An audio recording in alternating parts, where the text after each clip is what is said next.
Hey, this is Principal Bob, the electric principal, and I'm in beautiful Fort Collins, Colorado. And the colors are starting to change because it's fall. And it's beautiful here. You know, a nice 60 degrees in the morning, crisp mornings. I love Colorado. I love living in Colorado. But fall is also the best time to start thinking about buying a car. If you're going to buy a car, fall's a great time to do it. Because in the fall, we have the 25s coming out, and those cars are going to be here shortly. I saw the other day that last week the first Ioniq 525 model was built in the United States and Georgia, and it came off the assembly line ahead of schedule. And I'm excited about the 25s. I think the 25s are going to have a lot of things going for it. But it really leaves us a major question. If this is the best time to buy a car in the fall, then we're going to have to think about buying a 24 Ioniq 5 or an Ioniq 6. You're going to choose among that, or you're going to make a decision, do I wait? Do I wait until those new cars are off the line? And I can get all the new features that those cars have to offer. And, this is a thing I see every year. I've seen it for years in the car business, right? I've been doing this for a while. I've watched VW and Audi and Hyundai and Volkswagen and, all the brands I've been associated with before go through this process year after year. And so there are a lot of people who are asking me, should I buy a 24 or should I get a 25? And, there's people who put videos out all the time, and they always have simple answers to complex questions. And it's like one way or the other. I saw the Ioniq guy put out a video a few months ago that said, don't buy a 24, you need to wait for the 25. And that's a good opinion. I'm not saying that that shouldn't be considered, but let's take a careful look at that. And then when we get done looking at both sides, I'm just going to simply say what I would do. If I were in this situation, what I would do. And that doesn't necessarily mean what you should do. It really doesn't, because everybody's circumstances are very individualized, what their needs are, what their wants are. And deal breakers are by the individual. The 25, for example, is going to have a rear windshield wiper. And for some people, not having a rear windshield wiper is a deal breaker. Me personally, no. But I understand that. So let's go through some of this stuff and start talking about, what the advantages and disadvantages are of buying a 24 versus waiting for the 25. So let's talk about the 24s first. First of all, we've been building those things, or I should say Hyundai's been building those things for years. They've used a consistent list of suppliers to build those. They have got a lot of experience building Ioniq 5s in Korea, and that counts for something. It really does, because all the suppliers have been consistent. When I look at the 24s, they're good cars. I own a 23. I bought one last year. But I wouldn't hesitate to buy a 24. I mean, there's a reason why Hyundai keeps making Car of the Year. Just read the reviews. I don't have to tell you much more than that. The reviews are all very positive about Hyundai products. And really, the three things you get with a Hyundai that other car companies don't give you, number one is 800-volt architecture. They charge really fast, 18 minutes from about 10% to 80%. And I have had tons of road experience parking next to all kinds of EVs, and I get there, I plug in, I'm done, and they're still there. And unless you're driving a Porsche Macan or the new ones, or you're driving a Audi GT e-tron or any of that lineage of car, or even now the Silverado, which has come up with another solution on how to make their cars charge very quickly, you're just not going to get that charging speed. You just don't. And the other thing is that what you get with an Ioniq is when you plug that thing in, it's going to start out if the battery's warm at 235 kilowatts. It just is rocking. And, you could see in this photo on my road trip to Wisconsin 2 weeks ago, I'm pretty close to 65% full of the battery, and I'm still charging it over 200 kilowatts. That's why Ioniqs just rock. They truly do. So you're getting a well-built car. They have had some issues with some modules in the past. Talk to your service people. Go to any Hyundai dealer and talk to the service people and ask them how reliable the cars are. From my experience, they're going to tell you they're very reliable. One of the dealerships I work with, which is Crossroads Hyundai, they've sold 350 of these cars in the last year. You know how many have come back with issues? Three. Three have come back with issues that have kept them off the road for more than a day or two. That's just one dealership in Colorado. And by the way, in Colorado, we sell a heck of a lot of EVs. But that's a more valid experience than generalizations on talking about what used to happen with 22s or 23s. These cars are very well built and they're in good shape. And so that's one of the reasons to buy a 24. The other reason is simply because of price. Right now they're closing out these 24s at ridiculous prices and lease levels. So if you can find one at your local dealer, they are going to give you a deal like you would not believe. This is the golden age to buy an EV, not because EVs are at their pinnacle of development. Heck, in 2 years, who knows what we're going to have? Solid state batteries are just around the corner, right? They do nothing but get better and better and better.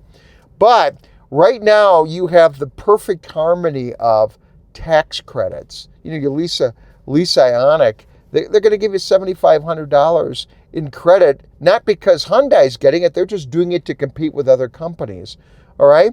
In Colorado, they're giving you another $5,200 off it. So when you start taking those off the price of leasing a car, we are talking, in the range of $250 to $350 to lease an SEL or a high-end limited. I mean, it is ridiculously cheap. I will guarantee you, do the math, figure how much your lease would be on a 2-year Ioniq 5 or Ioniq 6.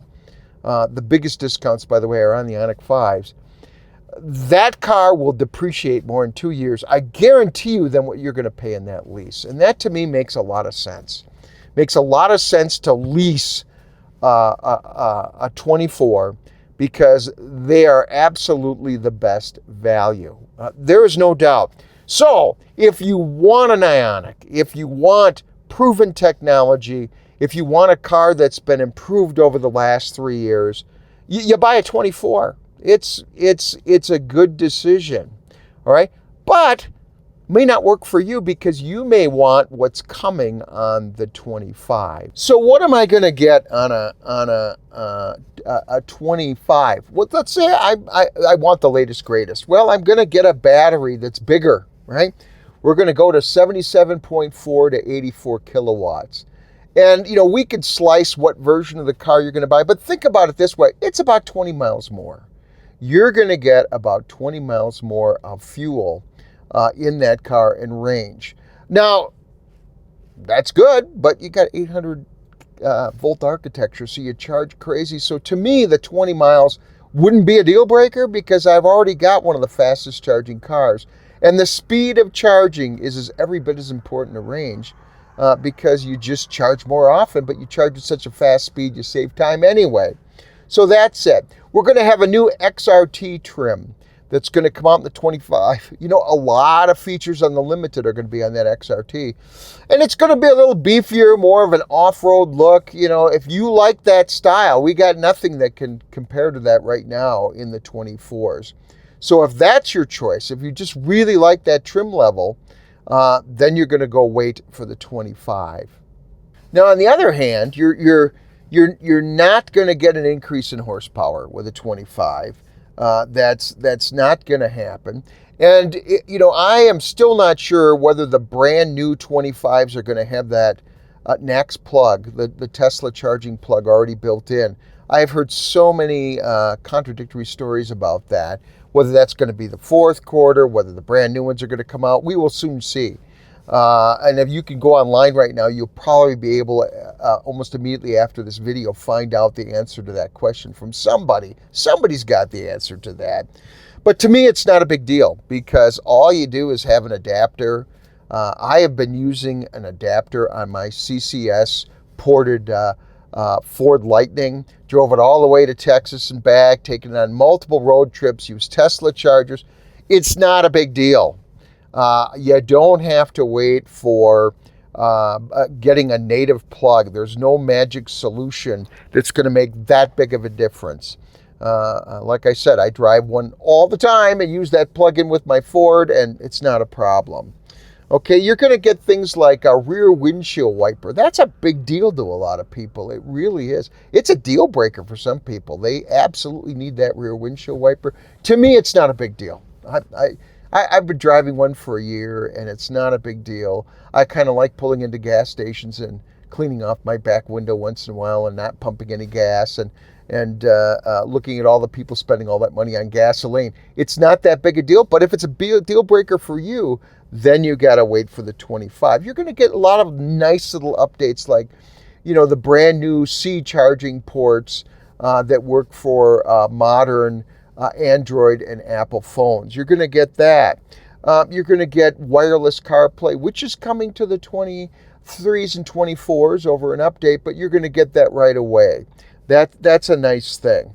You're going to get the ability to do instant preconditioning of the battery with a simple push of a button without having to plot out where a charger is and then tell the car you're going to that charger and then let the car take care of the rest. You're going to have some manual control, and that is such a nice feature. I really like it. But once again, to some people, that is not a big deal. It's so easy to do through the GPS. It's not a big deal. I see people making comments of that this is life or death. It's not. It's easy to do. I do it all the time. It works. It works great. You're going to get some safety features, and those are important, like strengthening of the B pillars to make sure the roof is solidly above you. The car's already got a 5-star crash rating, but Hyundai is just going to make the car better. But that will be on the 25. You're going to get new software. One of the things I like about the 25s is they're going to clean up the dash. You're not going to have such a waste of space on the front of the dash. It's going to be very traditional looking, very much like the N, which I really like. But once again, this works fine. If you're a frugal person and you want to save the most money, 24 is the way to go. But you're going to have better software in the 25s. All right. But the other thing is, we have been building these cars for multiple years in Korea right now. Those are the 24s. They know what they're doing. And as opposed to having a brand new factory come out that's going to have a crew of new workers. And a lot of those parts, folks, are going to be newly supplied from North American suppliers, because eventually Hyundai is going to want to get the whole tax credit to their customers and to themselves, for that matter. And so what you're going to see is a lot of parts being built by other factories than they've been built in before. Now, one of the things I have a problem with is that when a new car is being manufactured, there's a lot of experimentation going on. And when you have new workers building new cars, there's a learning curve. And I just want to tell you that when you build a car, cars are complicated, right? There are many critical components in cars that if that critical component goes or you have a problem, you're going to have a problem with the car. I saw this with VW with my own eyes, folks. When VW started making cars in Chattanooga and they put out the 23, let me clue you, the cars built in Germany were far superior to the ones that came out in Chattanooga to begin with. It was a problem. There were a lot of difficulties with those cars. We had a lot of issues going on with those cars. We had a lot of unhappy customers.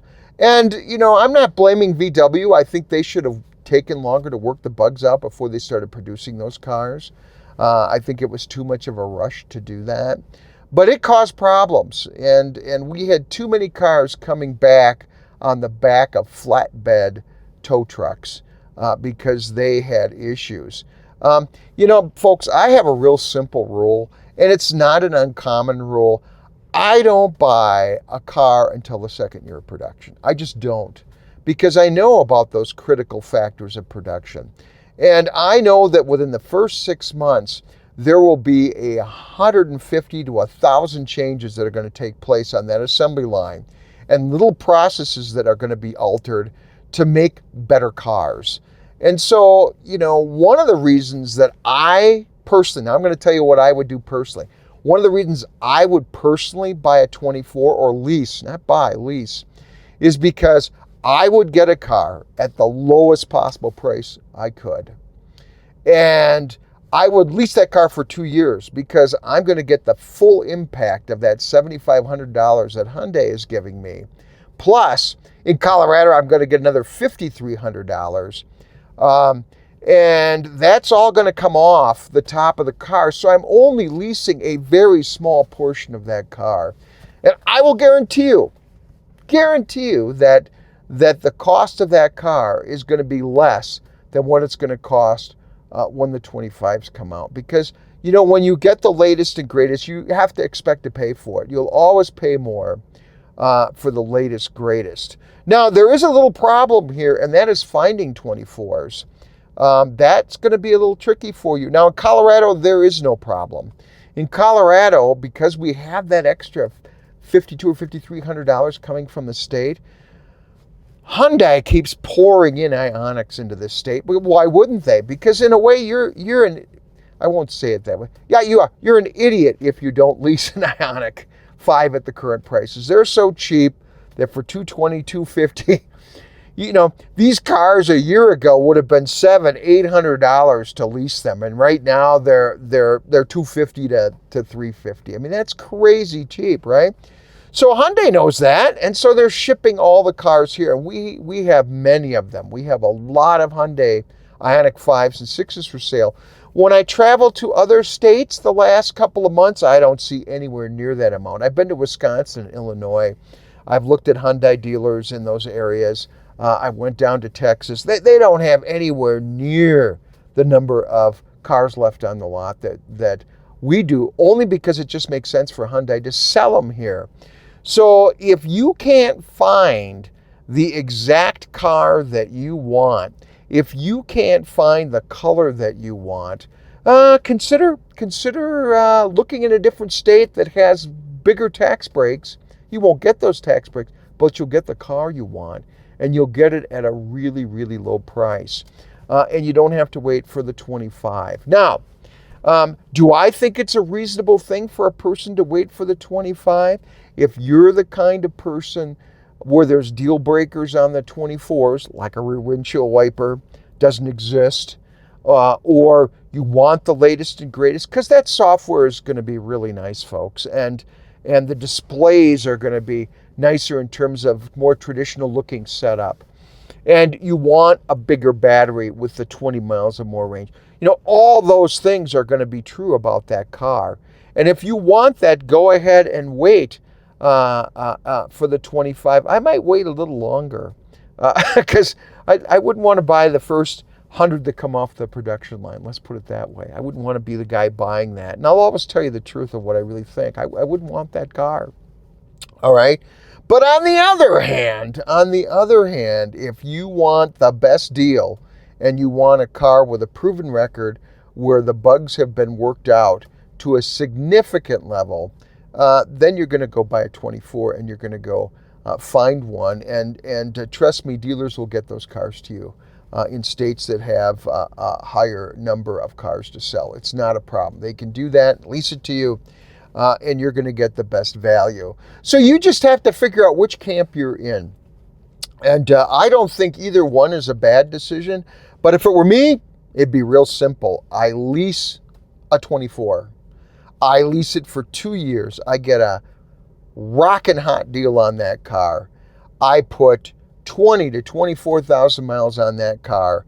And then at the end of my lease, I can decide to buy it because I know what the price is going to be. I can wait to see what the market's going to do. We can wait to see if EVs stabilize on the used car market.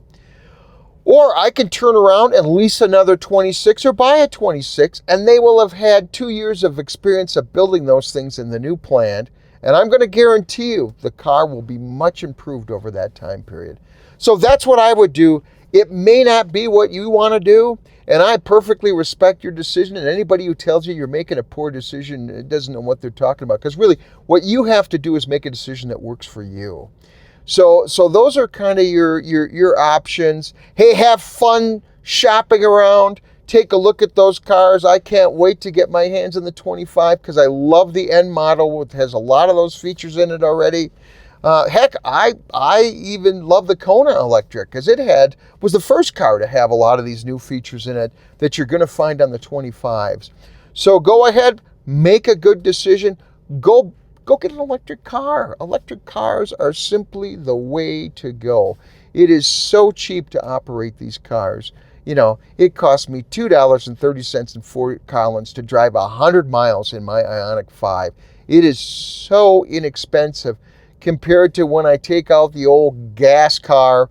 We still have, Roberta, my partner, still has a Honda Pilot, 20 miles per gallon on a good day. I got to put 5 gallons of gasoline in that thing to equal what I can do for $2.30 in Fort Collins. So thanks again for watching the channel. I appreciate you taking the time to do that. If you've got questions, leave them in the comments section below. Please subscribe to this channel and support it. I try to give you a reasonable, intelligent explanation of EVs and hopefully some good advice that you can follow. And I hope you like the channel enough that you'll subscribe to it and keep this thing going. So we'll see you later. Enjoy the fall weather. Go Badgers.